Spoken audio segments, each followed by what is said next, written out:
அளவற்ற அருளாளனும் நிகரில்லா பெரன்புடையவனுமாகிய அல்லாஹுவின் திருப்பெயரை போற்றி ஆரம்பம் செய்கிறேன். அல்லாஹுவினுடைய அருளும் கிருபையும் நபிகள் நாயகம் ஸல்லல்லாஹு அலைஹி வஸல்லம் அவர்கள் மீதும் அவர்களின் குடும்பத்தார்கள் சஹாபாக்கள் என இங்கு குழும்பி இருக்கக்கூடிய நமது அனைத்து மக்கள் மீதும் உண்டாகட்டுமாக. அன்பிற்கினிய சகோதர சகோதரிகளே, தாய்மார்களே, அல்லாஹுவினுடைய அருள் பெரும் கிருபையினால் புனிதமிக்க இந்த ரமலானுடைய மாதத்தை அல்லாஹ்வினுடைய திருப்தியையும் நெருக்கத்தையும் பெற வேண்டும் என்கிற லட்சிய உணர்வோடு இந்த சபையிலே நாம் எல்லாம் இங்கு குழும்பி இருக்கிறோம்.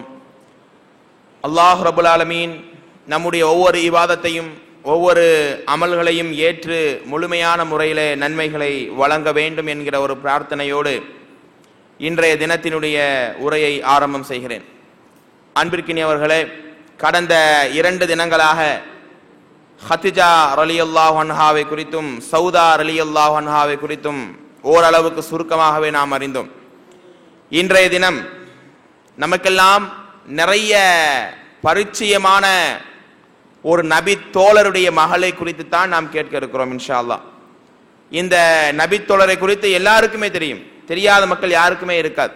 அப்படிப்பட்ட உமர் ரலியல்லாஹு அன்ஹுவினுடைய மகள் ஹப்ஸா பின்த் உமர் ரலியல்லாஹு அன்ஹா அவர்களுடைய வரலாறை தான் இன்றைக்கு நாம் தெரிய இருக்கிறோம்.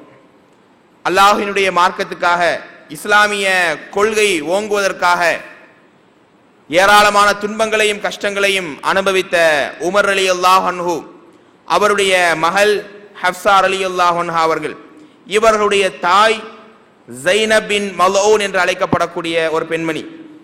இந்த ஸைனப் பின் மல்ஊன் என்பவரும் அல்லாஹ்வினுடைய மார்க்கத்துக்காக பல தியாகங்கள் செய்த ஒரு பெண்மணி தான். ஒரு வரலாற்று சம்பவத்தில் நீங்கள் பார்க்கலாம். ஹிஜ்ரத்துக்கு முன்னால் ஐஷா ரலியல்லாஹு அன்ஹாவை பெருமானார் திருமணம் முடித்தார்கள். ஹிஜ்ரத்துக்கு பின்னால் ஹப்ஸா ரலியல்லாஹு அன்ஹா அவர்களை திருமணம் முடித்தார்கள்.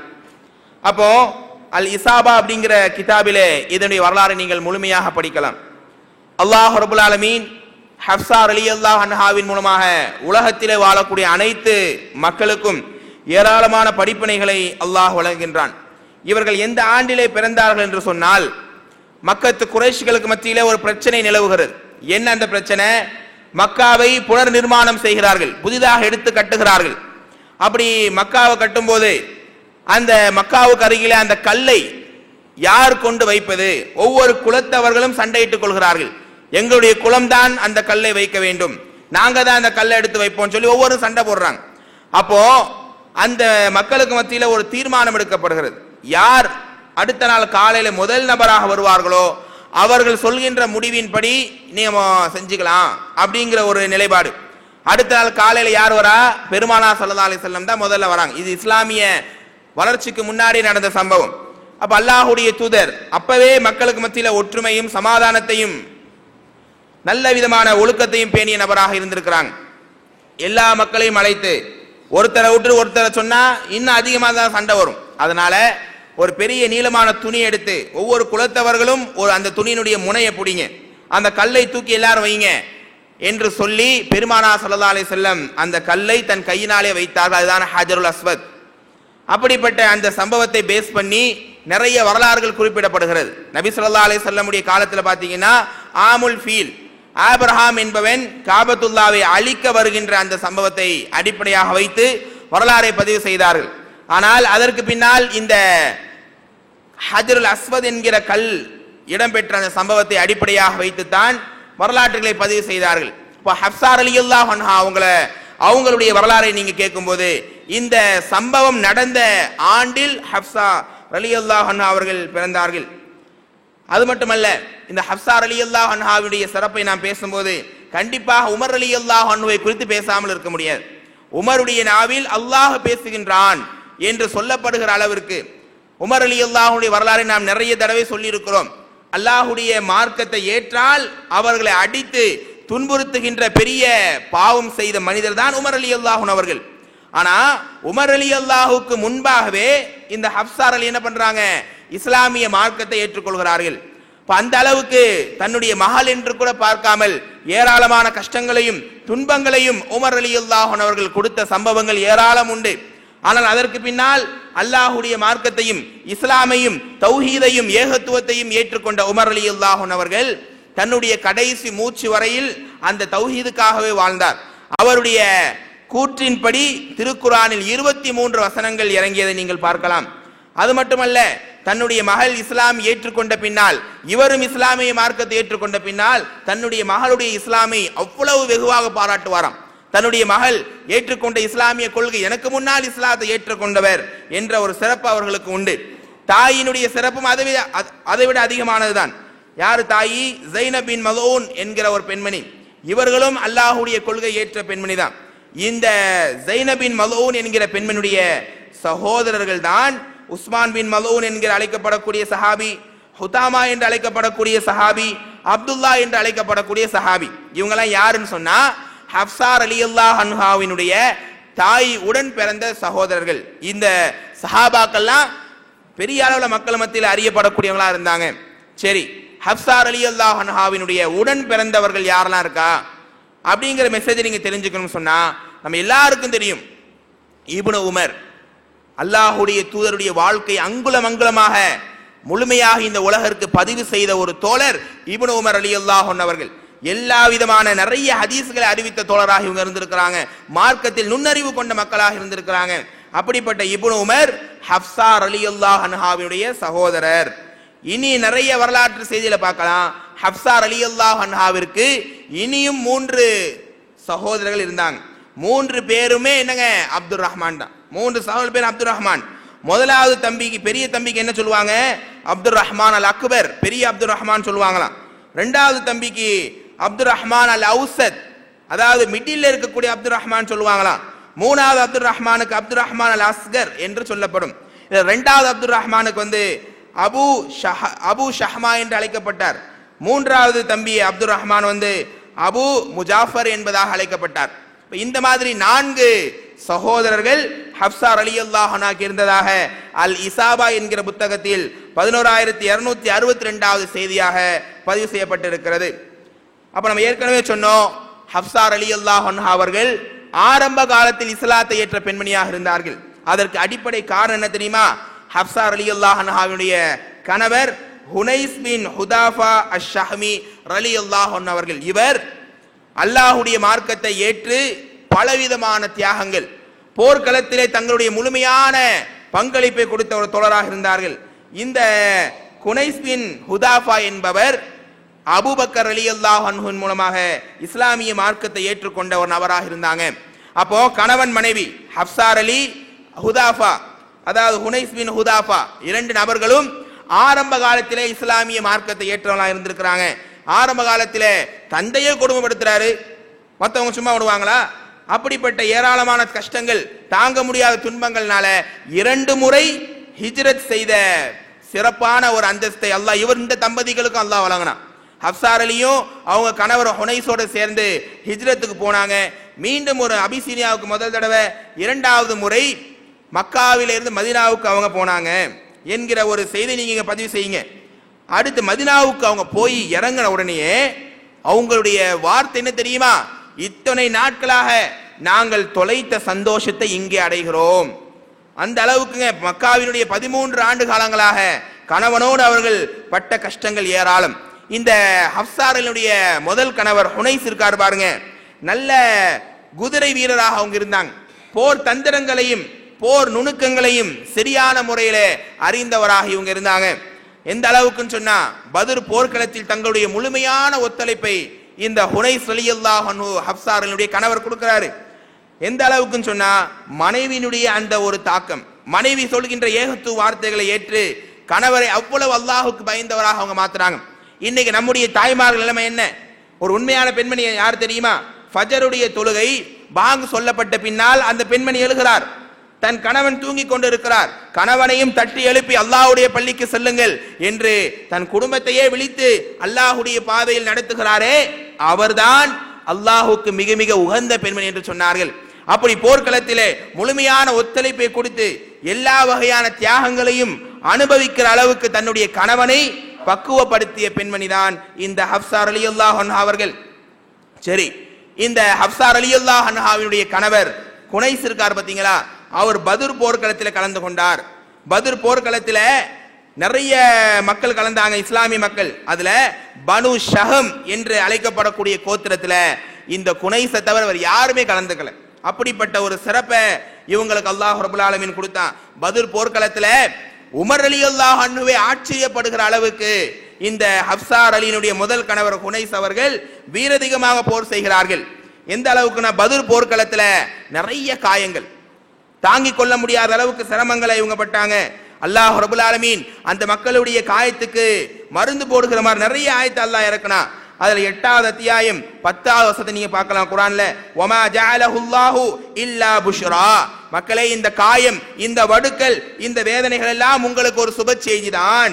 வலிய தத்துமஇன்ன பிஹி குலூபுக்கும், நிச்சயமாக உங்களுடைய உள்ளங்களை அல்லாஹ் அமைதிப்படுத்துவான். வமன் நஸ்ரு இல்லா மின் இந்தில்லாஹ், நிச்சயமாக அல்லாஹ் உங்களுடைய கஷ்டங்களுக்கு வெற்றியை தருவான் என்று அந்த மக்கள் பட்ட கஷ்டங்களுக்கு மருந்தாக அல்லாஹ் குர்ஆனுடைய ஆயத்தை இறக்கினான். 8வது அத்தியாயம் 10வது வசனம். அல்லாஹ் ரப்பல் ஆலமீனுடைய மார்க்க வளர்ச்சிக்காக குடும்பமே ஹப்சார் அலி உட்பட தியாகத்தை அனுபவிக்கிறார்கள். அது போக உஹது போர்க்களம் வருகிறது. உஹது போர்க்களம் நடந்து அதிலையும் பலவிதமான காயங்கள் பட்டு என்னாகிறாங்க, உஹது போர்க்களத்தில் அங்கேயே அவர் ஷஹீத் ஆகல. ஹப்சார் அலினுடைய கணவர் போர்க்களம் முடிந்து வந்த பின்னால் அந்த காயத்தினால் ஏற்கனவே பத்ர்ல காயப்பட்டு கொஞ்சம் ரிலாக்ஸ் ஆகி வந்தாரு. மீண்டும் உஹது போர்க்களத்துல கடுமையான முறையில தாக்கப்பட்டு அந்த காயத்தினாலேயே அவர் மரணித்து போனார். பெருமானார் ஸல்லல்லாஹு அலைஹி வஸல்லம் இந்த ஹப்சார் அலியினுடைய கணவர் அவருக்காக தொலை வைத்து பக்கீல், ஜன்னத்துல் பக்கி, மதீனாவில் இருக்கக்கூடிய அடக்க ஸ்தலத்திலே அடக்கம் செய்யப்பட்டார்கள். இப்போ ஹப்சார் அலி அல்லாஹ் அன்ஹாக்கு வயசு பார்த்தீங்கன்னா 21 வயசு. இளம் விதவையாக தம்முடைய மகள் இருப்பதை பார்த்து தினந்தோறும் குமுறுகிறார் உமர் அலி அல்லாஹ் அவர்கள். நம்முடைய மகளுக்கு இப்படிப்பட்ட ஒரு நிலைமை ஆயிப்போச்சே என்று வேதனைப்படுகிறார்கள், கஷ்டப்படுகிறார்கள். உமர் அலி அல்லாஹ் அவர்கள் உஸ்மான் அலி அல்லாஹ்வை சந்திக்கிறார்கள். அப்போ ஏற்கனவே பத்ர் போர்க்களத்தில் நபி ஸல்லல்லாஹு அலைஹி வஸல்லமுடைய மகள் உம்மு குல்சூம் அவங்களுடைய திருமணம் இருந்துச்சு. அவங்களுடைய அந்த உஸ்மான் அலி அல்லாஹ்வுடைய மகள் இறந்து போயிருந்தாங்க. அப்போ உஸ்மான் அலி அல்லாஹ் அவர்களும் மனைவியை இழந்தவராக இருந்தார். இப்போ இதுதான் நல்ல சந்தர்ப்பம், நம்முடைய மகளை ஹப்சாவை யாருக்கு திருமணம் முடிச்சு கொடுத்துடலாம், உஸ்மான் அலி அல்லாஹ் முடிச்சு கொடுத்துடலாம், நல்ல ஒழுக்கமா நல்ல இவ்வளவு அழகான ஒரு ஆளுக்கு என்று ரொம்ப கனவு கண்டிருந்தாங்க. நேரடியாக உஸ்மான் அலிட்ட போறாங்க. உஸ்மானே, என்னுடைய மகள் ஹப்சாவுடைய நிலைமை நீங்கள் பார்க்கவில்லையா, என்னுடைய மகளை நீங்கள் மனைவியாக ஏற்றுக்கொள்ளலாமே என்று கேட்கிறார்கள். நான் கொஞ்சம் யோசிச்சு சொல்றேன், என்னுடைய மனைவி இறந்த வடு இன்னும் என்னை விட்டு செல்லவில்லை, பிறகு பார்க்கலாமே என்று சொல்கிறார். மீண்டும் சில காலங்கள் கழித்து உமர் அலி அல்லாஹ் அவர்கள் உஸ்மான் அலி அல்லாஹ்வை பார்த்து இதே வார்த்தை கேட்கிறார். அவர் திருமணம் முடிக்க தயக்கம் காட்டுகிறார்கள். சரி, உஸ்மான் அலி அல்லாஹ்வை விட சிறந்த ஒரு நபராக நம்ம தேர்ந்தெடுப்போம் சொல்லி அபூபக்கர் அலி அல்லாஹ்விட்ட போறாங்க. உஸ்மான் அலி அல்லாஹ்னாவது நான் யோசிச்சு சொல்றேன் அப்புறம் சொல்றேன்னாரு.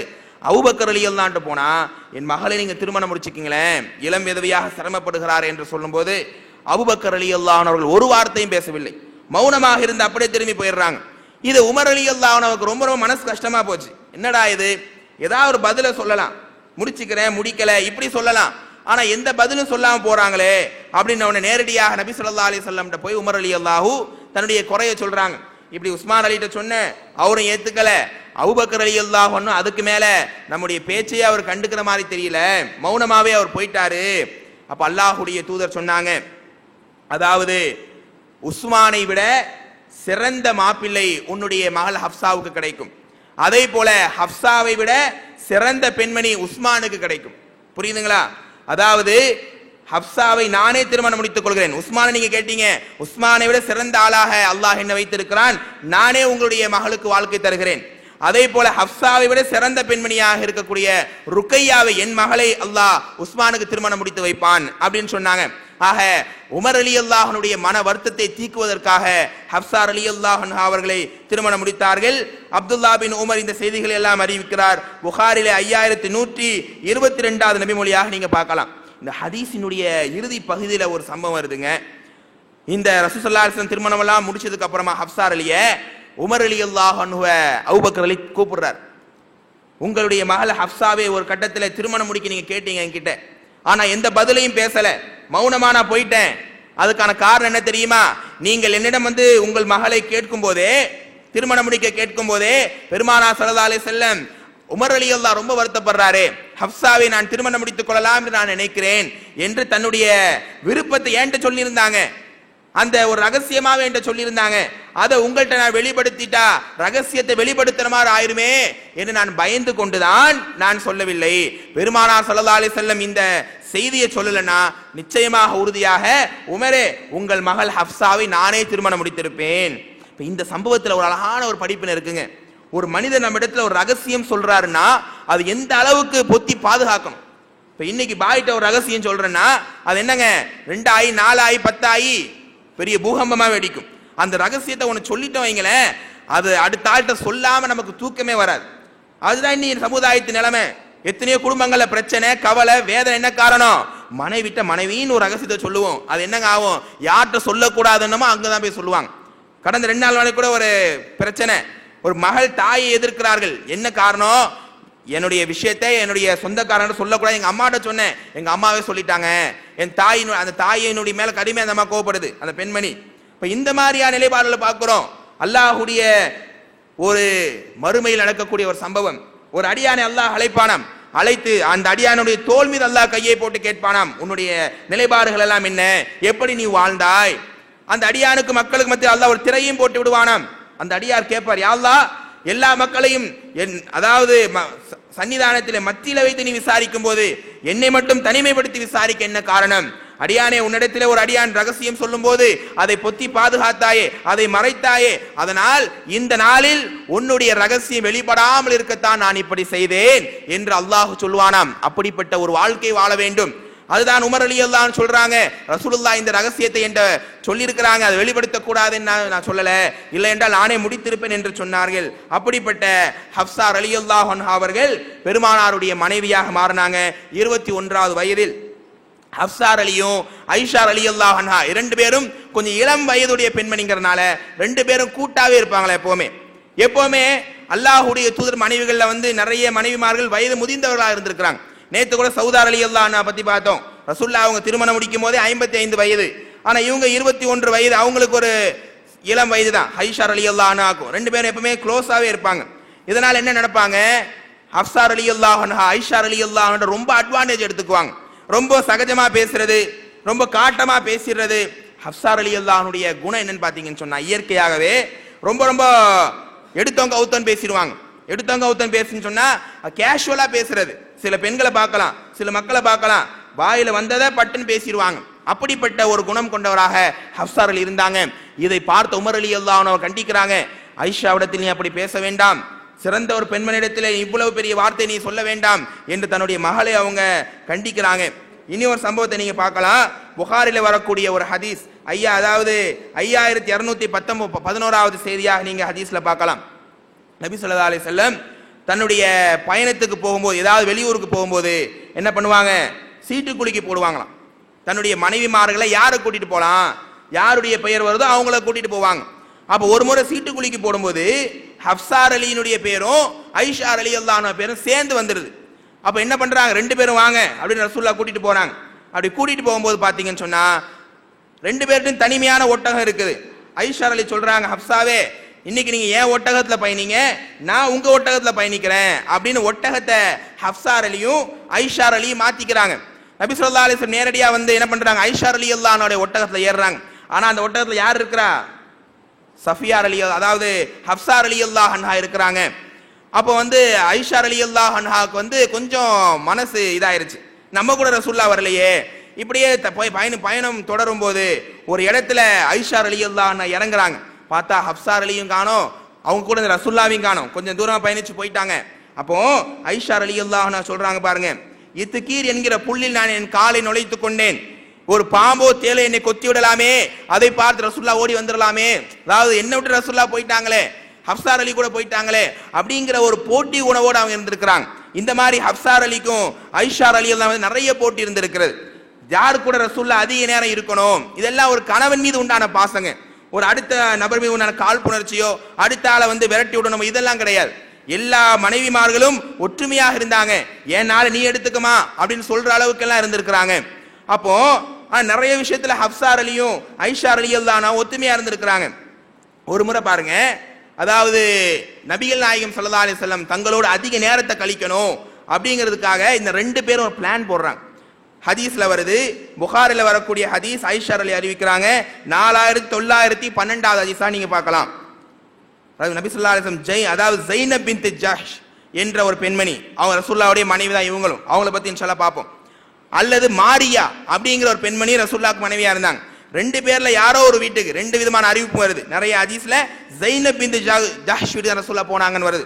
அவங்க ஸைனப் வீட்டுக்கு ரசூலுல்லாஹ் போகும்போது தேன் கொடுப்பாங்க. யாரு? இந்த ஸைனப் அம்மா.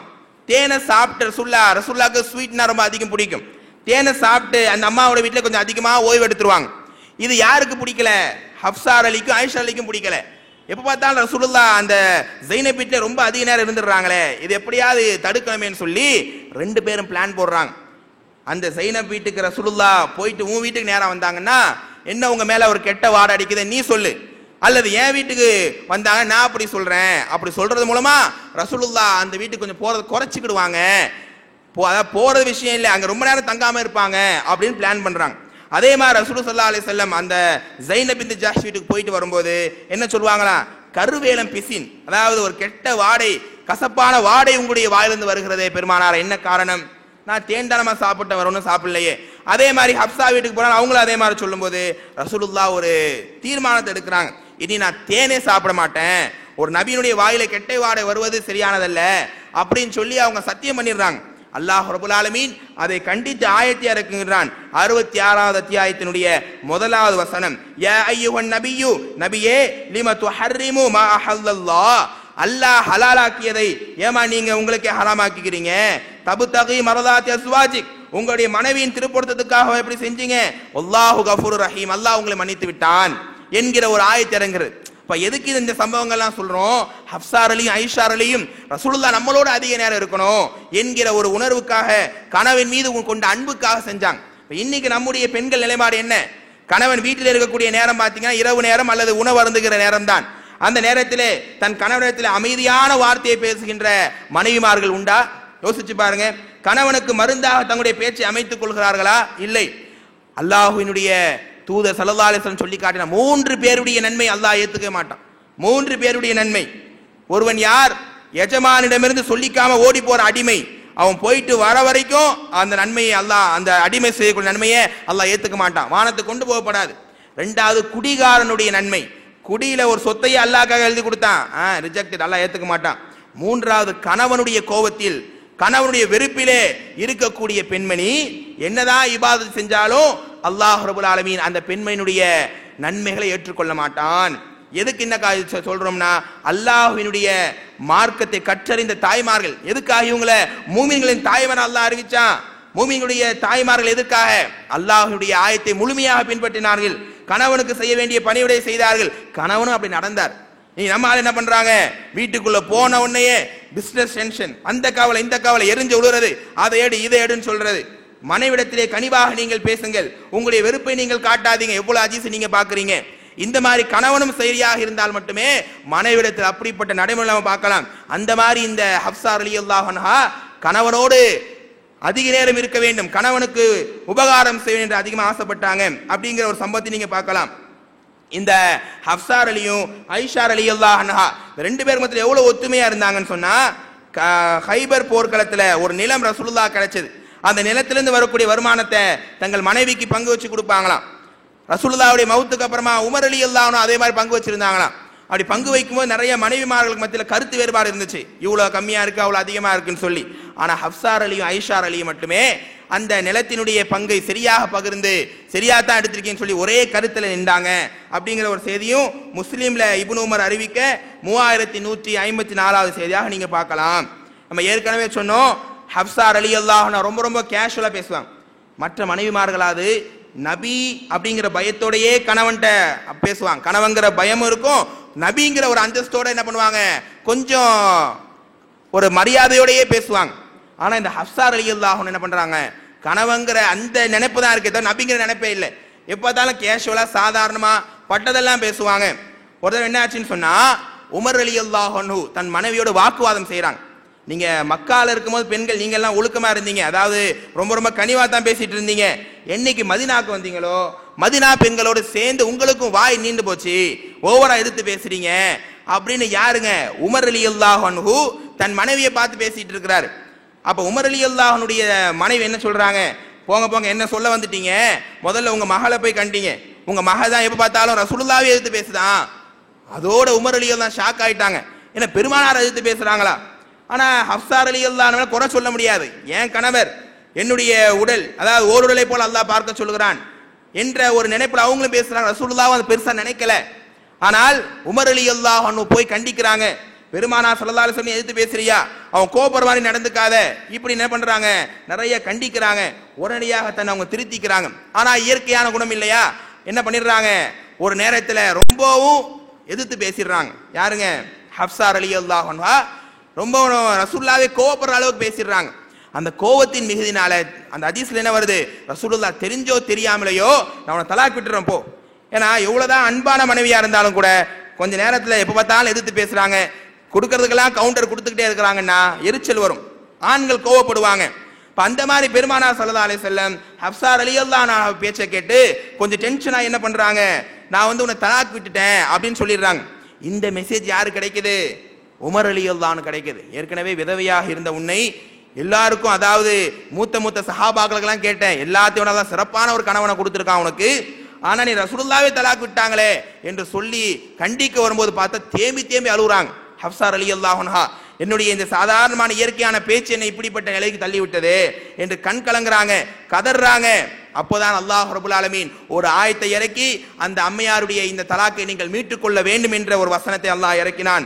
அந்த வசனத்தை சொல்றதா உமர் ரலியல்லாஹு வராங்க, சொல்றாங்க, மீண்டும் அல்லாஹுடைய தூதர் உங்களை தலாக்கு சொன்னா ஹப்ஸாவே உன்னோட நான் பேசவே மாட்டேன்னு சொல்றாங்க. அந்த சம்பவத்தை விரிவாக்கமா நீங்க என்ன பண்ணலாங்க, ஹதீஸ்களை தபரானி என்கிற கிதாபிலே 18வது பாகத்தில் 365வது பக்கத்தில் நீங்க பார்க்கலாம். நபி ஸல்லல்லாஹு அலைஹி வஸல்லம் தலாக் விட்டாங்க. நேரடியாக ஜிப்ரீல் வருகிறார் அல்லாஹ்வுடைய ரசூலிடத்திலே, அல்லாஹ்வுடைய தூதரே உங்கள் மனைவி ஹப்ஸாவை நீங்கள் தலாக் விட்டு விட்டீர்களே, ராஜி ஹப்ஸா, ஹப்ஸாவை நீங்கள் மீண்டும் மனைவியாக மீட்டுக் கொள்ளுங்கள்.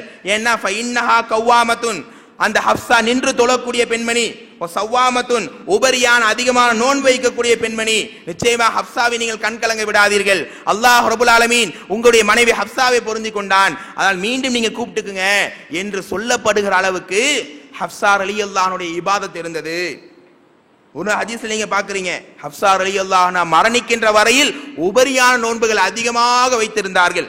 அல்லாஹ்வுடைய பாதையில் ஒரு நோன்பு உபரியாக நீங்க வச்சீங்கன்னு சொன்னா 70 வருடங்கள், பாஅதல்லாஹு வஜஹு 70 சனா, 70 வருடங்கள் பயண தொலை தூர அளவுக்கு நோன்பு வைத்தவருக்கும் அந்த அடியாருக்கும் அந்த நோன்பு வச்சவருக்கும் நரகத்துக்கு மத்தியில் ஒரு இடைவெளி அல்லாஹ் ஏற்படுத்தினான். அப்படிப்பட்ட இபாதத் செய்த ஒரு பெண்மணி நீங்க நிராகரிக்கிறீங்களா, அந்த பெண்மணி கண் கலங்க விடுறீங்களா, நின்று அதிகமாக தொழக்கூடிய பெண்மணியாக அவங்க இருக்கிறாங்க என்று சொன்ன பின்னால் ஹப்ஸா ரசூலுல்லாஹி அலைஹி வஸல்லம் வேணுக்குனே ரொம்ப கோபப்பட்டு விடல, ஒரு வாக்குவாதத்தில் தெரியாம ரசூலுல்லாஹ் சொன்னாங்க, மீண்டும் தன்னுடைய மனைவி மீட்டுக் கொண்டாங்க. தெரியாம நம்ம தலாக்குன்னு சொன்னோம்னா அது தலாக்கு ஆகாது. மீண்டும் தலாக் என்பது 2 தடவை என்ற மாதிரிலாம் விஷயம் வருது, பின்னாடி வரக்கூடிய வரலாற்றுகள் நம்ம அதை பத்தி விரிவாக சொல்லுவோம் இன்ஷா அல்லாஹ். அப்ப அந்த மாதிரி நபி ஸல்லல்லாஹு அலைஹி வஸல்லம் தன்னுடைய ஹப்ஸாவை மீட்டுக் கொள்வதற்கு அல்லாஹ்வே உதவி செய்தான் என்று நினைத்து நினைத்து அல்லாஹ்வுக்கு ஷுக்ர் செய்த பெண்மணியாக இருந்தாங்க. இன்றைக்கு நம்முடைய தாய்மார்களை பார்க்கலாம், ரமலானிலே கூட இன்றைக்கு கூட ஒரு வீட்டு சாமான்கள் வாங்க கடைக்கு போறோம், எப்பங்க தொழுக நேரம், இங்க தொழுக 9:30 மணி 10 மணி, ஆனா 8:30 9 மணிக்கு கூட பெண்களுடைய நடமாட்டம், புர்கா போட்ட பெண்கள் தான் அந்த ஷாப்பிங் மாலுக்குள்ள உள்ளே இருக்கிறாங்க. அந்த அளவு தொழுவை இல்லை, நின்று வணங்கக்கூடிய பக்குவம் இல்லை.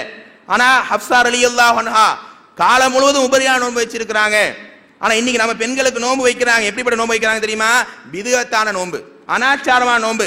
14 சையதுமார்கள் நோம்புன்னு ஒன்று இருக்குங்க, 14 சையதுமார்கள், 14 நாள் நம்ம ஒவ்வொரு சையதுமார்க்கா சொல்லி சொல்லி அந்த அவுலியாக்குன்னு வச்சா வாழ்க்கையில கஷ்டமெல்லாம் போயிருமா, எல்லா விதமான சந்தோஷம் கிடைச்சிருமா. இந்த மாதிரி மேராஜ் நோம்புன்னு வைப்பாங்க, ஷபே பராத் நோம்பு, இதெல்லாம் பெர்ஃபெக்டா வைப்பாங்க. ஆனால் சுன்னத்தான நோம்பை விட்டுருவாங்க, நஃபிலான நோம்பின் மீது ஆர்வம் காட்ட மாட்டாங்க. ஒவ்வொரு மாதத்தின் 13, 14, 15 நாட்கள் அல்லாஹ் ரப்பல் ஆலமீன் அல்லாஹ்வுடைய தூதருக்கு கட்டளையிட்ட ஒரு நாள், ஒரு சுன்னத்தான ஒரு நோன்பு. அது மட்டும் இல்லாமல் ஒரு நாள் விட்டு ஒரு நாள் நோன்பு வைப்பதும் ரசூலுல்லாஹ் நேசிச்சிருக்காங்க. தாவூத் அலைஹிஸ்ஸலாமுடைய நோன்பை நான் விரும்புகிறேன், ஒரு நாள் விட்டு ஒரு நாள் வைப்பாங்க. நமக்கெல்லாம் ஒரு மாசம் நோன்பு வைக்கிறதுக்கே கண் பிதுங்கிறது. ஆனா அன்றைக்கு சஹாபாக்கள் என்ன பண்ணியிருக்கிறாங்க, ஒரு நாள் விட்டு ஒரு நாள் நோன்பு வச்சிருக்கிறாங்க. அப்படிப்பட்ட உபரியான நோன்பு வைக்கக்கூடிய ஒரு பெரிய சிறப்பாக இவங்களுக்கு அல்லாஹ் ரப்பல் ஆலமீன் ஏற்படுத்தினான். இந்த ஹப்ஸா ரலியல்லாஹு அன்ஹா பத்தி சொல்லணும்னா குர்ஆனோடு அவ்வளவு அட்டாச்சா இருந்தாங்க. குர்ஆனும் அவர்கள் சொல்கின்ற வார்த்தையும் ஒரே மாதிரி இருக்கும். குர்ஆன் சொல்கின்ற கட்டளை அப்படியே ஃபாலோ பண்ணுவாங்க. குர்ஆன் எந்த அளவுக்கு புரிஞ்சு வச்சிருந்தாங்கன்னா, ஒரு முறை பெருமானார் ஸல்லல்லாஹு அலைஹி வஸல்லம் தங்க வீட்டில் உட்கார்ந்துக்கிட்டு பைஅத்து ரிதுவான், அதாவது உஸ்மான் ரலியல்லாஹு அன்ஹு என்ன பண்றாங்க, சமாதான பேச்சுக்காக, ரொம்ப போர் நடந்துகிட்டு இருக்குது, சமாதான பேச்சுக்காக அனுப்புறாங்க. அப்படி அனுப்பும்போது உஸ்மான் ரலியல்லாஹு திரும்பி வரல, உஸ்மான் ரலியை கொண்டுட்டாங்கன்ற வதந்தி பரவுது. அப்போ ஒரு மரத்துக்கு கீழே எல்லாரும் ரசூலுல்லாஹ் சத்தியம் வாங்குறாங்க, உஸ்மானை கொன்ற மக்கள் நாம் பழி தீர்க்க வேண்டும். எல்லாரும் அந்த பைஅத்துல ஒப்பந்தம் செய்யறாங்க. அப்ப ரசூலுல்லாஹ் அந்த சம்பவத்தை சொல்லி, பைஅத்து ரிதுவான்ல கலந்து கொண்டவர்கள் சொர்க்கத்தில் தான் போவாங்க, நரகத்துக்கு போகவே மாட்டாங்கன்ற ஒரு செய்தி சொல்லும்போது, யா ரசூலுல்லாஹ் எப்படி நீங்க அப்படி சொல்றீங்க? ஹப்ஸா அலி கேட்கிறாங்க. 19வது அத்தியாயத்தின் 71வது வசனம் இருக்கிறதே, வயின் மின்கும் இல்லா வாரிதுஹா கான அலா ரப்பிக ஹத்மன் மக்லியா, ஒவ்வொரு மனிதனும் நரக நெருப்பை கடக்காமல் இருக்கவே மாட்டார்கள் என்று அல்லாஹ்வுடைய ஆயத்து இருக்கிறதே, நீங்கள் சொல்வது மாற்றமாக இருக்கிறதே. ரசூலுல்லாஹ் ஒன்னு சொல்றாங்க, அந்த பைஅத்து ரிதுவான்ல கலந்துக்கிட்டவங்க நரகமே போக மாட்டாங்கன்றாங்க, சொர்க்கம் தான் போவாங்கறாங்க. அல்லாஹ்வுடைய ஆயத்து இருக்கிறது, உடனே அந்த ஆயத்தை எடுத்து போடுறாங்க. இன்னைக்கு இறங்கிய ஆயத் 19வது அத்தியாயம் 71வது வசனம். அப்ப அல்லாஹ் ரப்பல் ஆலமீன் இந்த ஆயத்தை இறக்கியதுக்கு என்ன விளக்கம் என்று கேட்கிறார்கள். ஹப்ஸாவே, உன்னுடைய குர்ஆன் ஞானத்தை நான் பாராட்டுகிறேன். அந்த ஆயத்தினுடைய தொடர் ஆயத்தை நீ படிக்க வேண்டாமா?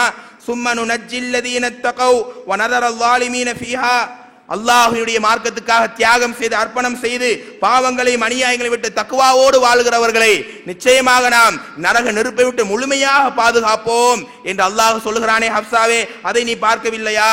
அப்படி ஒரு ஆயத்து இருக்குதா என்று அந்த ஆயத்தையும் படித்து, இனி நரகத்துக்கே நான் போகாத அளவுக்கு என்னுடைய வாழ்க்கை, என்னுடைய செயல், என்னுடைய சொல் அனைத்தையும் நான் அமைத்துக் கொள்வேன் என்று அந்த அம்மையாருடைய உறுதிமொழியை நீங்கள் பார்க்கலாம். அந்த அளவுக்கு ஹப்ஸா ரலியல்லாஹு அன்ஹா குர்ஆனில் ஞானமிக்க மக்களா இருந்தாங்க என்பதை முஸ்லிம்ல வரக்கூடிய ஹதீஸ்ல நீங்க பார்க்கலாம். 4552 நபி மொழியாக நீங்க பார்க்கலாம். பிஷ்ர் என்கிற நபி தொடர் இந்த ஹதீஸை அறிவிக்கிறார்கள். அது மட்டுமல்ல, குர்ஆனுடைய மூல பிரதியே இந்த அம்மாவோட தான் இருந்துச்சு. குர்ஆனுடைய ஆரம்ப தொகுப்பு நடக்கும் போது அதனுடைய முதல் பிரதி அபூபக்கர் ரலியல்லாஹு அவங்க ஆட்சிக்கு அப்புறமா, உமர் ரலியல்லாஹு ஆட்சிக்கு அப்புறமா ஹப்ஸா தான் இருந்துச்சான். உஸ்மான் ரலியல்லாஹு அதை தொகுக்கும் போது ஹப்ஸா கிட்ட அந்த முதல் தொகுப்பை வாங்கி அந்த வேலையெல்லாம் முடிச்சுட்டு மீண்டும் ஹப்ஸா கிட்ட கொடுத்தாங்களாம். அந்த அளவுக்கு இந்த செய்தியை புகாரில 4988வது ஹதீஸா நீங்க பார்க்கலாம். நபி ஸல்லல்லாஹு அலைஹி வஸல்லம் ஹப்ஸா அலியை குறிப்பிடும் போதெல்லாம் அதிகமாக துவாவுக்கு சொந்தக்காரர் என்று சொல்வார்களாம். அதிகமான துவா கேட்கக்கூடிய பெண்மணியாக ஹப்ஸா ரலியல்லாஹு அன்ஹா இருந்திருக்கிறாங்க. குர்ஆனிய ஆயத்துக்களை நன்கு கற்றவராக இருந்திருக்கிறாங்க.